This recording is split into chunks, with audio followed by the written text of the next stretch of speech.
Hello everyone, আসসালামু আলাইকুম। আশা করছি সবাই অনেক অনেক ভালো আছেন। রিসেন্টলি বাংলাদেশ থেকে যেসব স্টুডেন্টরা ভিসা অ্যাপ্লিকেশন করতেছে এন্ড অনেক স্টুডেন্টদের ভিসা অ্যাপ্লিকেশন রিজেক্ট হয়ে যাচ্ছে এন্ড অনেকে বলতেছে যে ভাইয়া ভিসা রিজেক্ট হয়ে যাওয়ার কারণ কি, বাংলাদেশ তো এখন অ্যাসেসমেন্ট লেভেল 1-এ আছে, তাহলে কেন রিজেক্ট হয়ে যাচ্ছে বা কি কারণ হইতে পারে ভিসা রিজেকশনের। তো আজকের ভিডিওতে বেসিক্যালি আমি আপনাদের সাথে এই বিষয়গুলোতে ইন ডিটেল আলোচনা করব। সো ভিডিওটা শুরু করা যাক। স্পেশালি ভিসা রিজেকশনের পিছনে আমার কাছে যেটা মনে হচ্ছে যে সবচেয়ে বড় রিজনটা হচ্ছে যে অনেক বেশি ফেক ডকুমেন্টস ইউজ করা।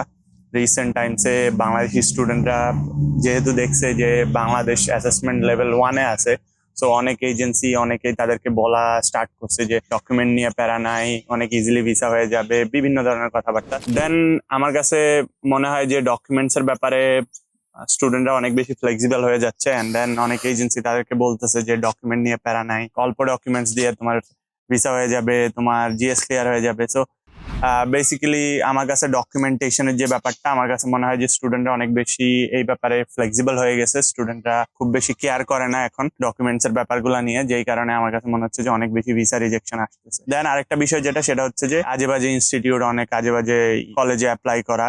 আমার কাছে মনে হয় যে আপনাদের যদি ফাইন্যান্সিয়াল ব্যাকআপ থাকে, আমি মানে এটা সবসময় বলবো যে যারা অস্ট্রেলিয়া আসার চিন্তা ভাবনা করতেছেন, অ্যাটলিস্ট 15 থেকে 20-25 লাখ টাকার একটা বাজেট রাখবেন। আপনি যদি চিন্তা করেন যে আপনি 10 লাখ টাকার মধ্যে অস্ট্রেলিয়া চলে আসবেন, তাহলে আসলে বর্তমান সিচুয়েশনে আপনার জন্য এটা অনেক বেশি রিস্কি হয়ে যাবে। দেখেন, আপনি দেখবেন যে টিউশন ফিজ $4,000, $5,000, আপনি ওই ইনস্টিটিউটে অ্যাপ্লাই করবেন, আপনার ভিসা রিজেক্ট হয়ে যাবে। দেন আপনার ভিসা ফিটাও লস গেল, আপনার একটা ভালো অ্যামাউন্ট লস হবে। তো আমার কাছে মনে হয় যে যারা আসার চিন্তা ভাবনা করতেছেন, লো কস্ট ইনস্টিটিউট বা এইসব আজে বাজে কলেজে অ্যাপ্লাই না করে ভালো ইউনিভার্সিটিতে অ্যাপ্লাই করেন, যেগুলা র্যাঙ্কিং ভালো, যেগুলা হাইলি রেপুটেশন অনেক ভালো, যেসব ইউনিভার্সিটির, আপনারা ওইসব ইউনিভার্সিটিতে অ্যাপ্লাই করার চেষ্টা করেন। আমার কাছে যেটা মনে হয় যে আজে বাজে বিভিন্ন ভংচং কলেজে অ্যাপ্লাই করার কারণে অনেক বেশি ভিসা রিজেকশন আসতেছে। দেন আরেকটা যে বিষয়, সেটা হচ্ছে যে স্টুডেন্টদের financial documents. So financial documents এর যেই একটা ব্যাপার স্যাপার, সেটা আমি আগেও বলছি যে স্টুডেন্টরা ডকুমেন্টের ব্যাপারে অনেক বেশি ফ্লেক্সিবল হয়ে গেছে। সো ফাইন্যান্সিয়াল ডকুমেন্টটা আপনারা চেষ্টা করবেন ভালো করে লেখার। এন্ড দেন আরেকটা যে বিষয়, সেটা হচ্ছে SOP, statement of purpose. So আপনাদের এসওপি আপনারা অনেক সময় চেষ্টা করেন যে বাইরে থেকে লেখায় আনতে, নিজে না লেখে অন্য মানুষের মাধ্যমে লেখাইতে।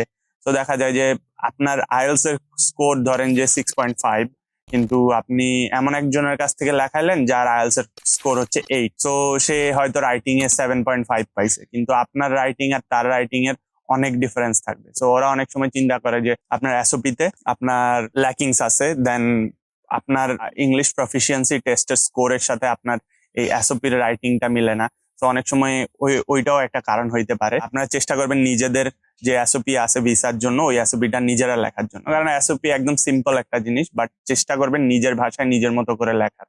সো ওইখানে আপনার গ্রামাটিক্যাল মিস্টেকের জন্য কখনো আপনার ভিসা ক্যান্সেল হবে না, বা আপনার স্কোর কম, আপনি ওই কম লেক্সিক্যাল রিসোর্সেস, আপনার কম ভোকাবুলারি ইউজ করে আপনি যদি আপনার এসওপি লেখেন, দ্যাট ডাজন্ট মিন যে আপনার ভিসা রিজেক্ট হয়ে যাবে। সো আপনারা চেষ্টা করবেন নিজেদের এসওপি নিজেরা লেখার, নিজেদের মতো করে রিসার্চ করার চেষ্টা করবেন। যখন আপনি নিজে এসওপি লিখবেন, জাস্ট ইন কেস যদি আপনার ভিসা ইন্টারভিউ হয়, তখনও দেখা যায় যে আপনি মোটামুটি একটা ভালো অ্যান্সার দিতে পারবেন, যেহেতু আপনি আপনার নিজের মতো করে রিসার্চ অলরেডি করে ফেলছেন। এসওপি একটা মেইন রিজন হইতে পারে। দেন আপনার এসওপি লেখার সময় আপনি চেষ্টা করবেন যে আপনার কান্ট্রিটাই থাকতেছে, যে আপনি কেন আপনার দেশে ব্যাক আসতেছেন, আপনার দেশে ব্যাক আসার কারণ কি। সো এই রিজন গুলা যখন থাকবে, তখন দেখা যায় যে আপনি একটা হাই চান্স থাকবে ভিসাটা অ্যাপ্রুভাল পাওয়ার। তো আমার কাছে মনে হয় যে আপনার এসওপি আপনারা নিজেরা লেখা ট্রাই করবেন। আপনার documents, financial documents, each and every documents আপনি চেষ্টা করবেন নির্ভুল রাখার। যতটুকু কম ভুল থাকবে, তত হাই চান্স থাকবে আপনার ভিসা পাওয়ার। দেন আপনি চেষ্টা করবেন একটা ভালো ইউনিভার্সিটিতে অ্যাপ্লাই করার, কোনো লো কস্ট ইনস্টিটিউট কলেজে অ্যাপ্লাই করার চেষ্টা করবেন না। এই ছিল আজকের ভিডিও। সবাই ভালো থাকবেন, সুস্থ থাকবেন। আসসালামু আলাইকুম।